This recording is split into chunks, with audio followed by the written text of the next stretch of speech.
Dear students, এটা আমরা একটা ফেনোক্সিলিন দ্রবণ এনেছি। দেখে মনে হবে কালারলেস, এর কোনো কালার নেই। এই ফেনোক্সিলিন দ্রবণটা এক প্রকারের নির্দেশক।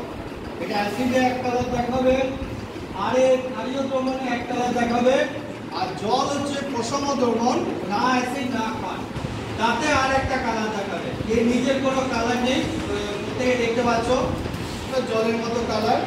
তাহলে আমরা অ্যাসিড দ্রবণে কি হয় সেটা একবার দেখব। এখানে আমরা এটা আমাদের অ্যাসিড দ্রবণ, এটা আমাদের অ্যাসিড দ্রবণ। এটার মধ্যে আমরা ভিনিগার দিয়েছি। এই অ্যাসিড দ্রবণ আমরা একটুখানি নিলাম, এই অ্যাসিড দ্রবণ নিলাম, ধরো এটা অ্যাসিড দ্রবণ। আর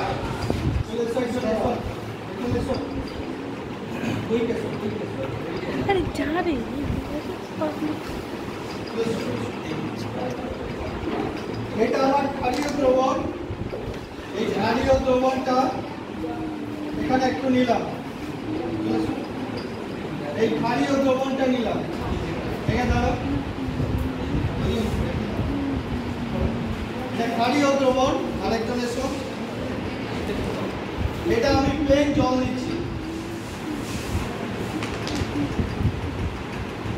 প্লেন জল নিচ্ছি। তুমি এসো,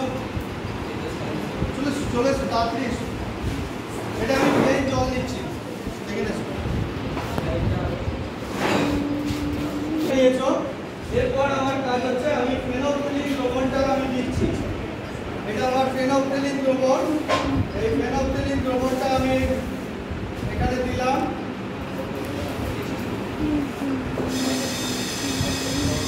এই ফেনোক্সিলিন দ্রবণ দিলাম। এখানে দেখো ফেনোক্সিলিন দ্রবণ দিলাম।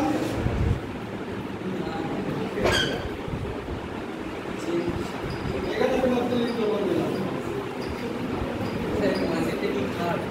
দেখেছো?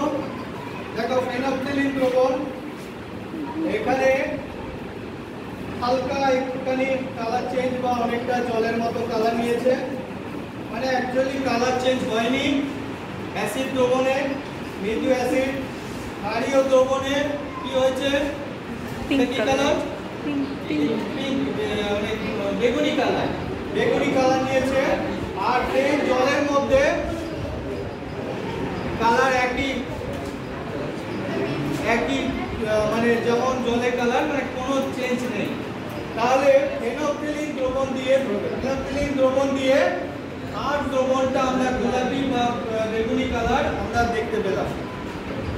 তাহলে ফেনোক্সিলিন ইন্ডিকেটর দিয়ে আমরা কিন্তু অ্যাসিড, বেস এবং ক্ষার, অ্যাসিড বেস মানে ক্ষার, অ্যাসিড বেস এবং নিউট্রাল যদি প্রসম সেটা আমরা এখানে পরীক্ষা করলাম। বুঝতে হচ্ছে?